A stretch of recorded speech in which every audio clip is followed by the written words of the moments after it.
এইভাবে দোয়া করতে হবে আল্লাহ তাআলার কাছে, তাহলে তো আল্লাহ তাআলা আপনাকে জান্নাতের সন্তান দিবে। এটা হচ্ছে দোয়া করার পদ্ধতি। আল্লাহ রাসূলের কাছে দোয়া এইভাবে করতে হবে নয়, আল্লাহ রাসূলের সুন্নাত তরিকা নিয়ে আল্লাহ তাআলার কাছে দোয়া করতে হবে।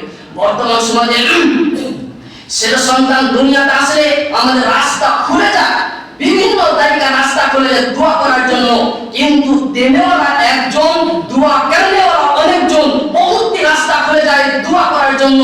কোন মানুষের ছেলে সন্তান পেটে আসলে আল্লাহ তাআলাকে ছেড়ে তাবিজের মাধ্যমে চলে যায়, কোন সুতার মাধ্যমে চলে যায়, তেলের মাধ্যমে চলে যায়। দোয়া করার জন্য রাস্তা অনেক খুলে যায়। চাওয়ার মাধ্যম, দেওয়ার মাধ্যম হচ্ছে একজন, চাওয়ার মাধ্যম হচ্ছে অনেকজন। কিন্তু এই রাস্তার পদ্ধতিতে আল্লাহ সুবহানাহু ওয়া তাআলা দোয়া দেয় না।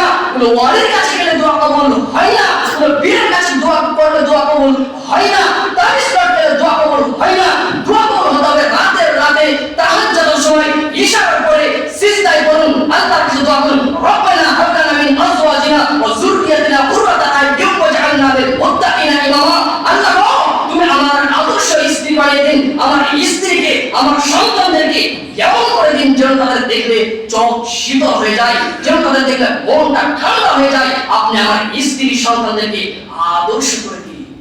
দোয়া চাইবে আল্লাহর কাছে, গায়রুল্লাহর কাছে কি আছে?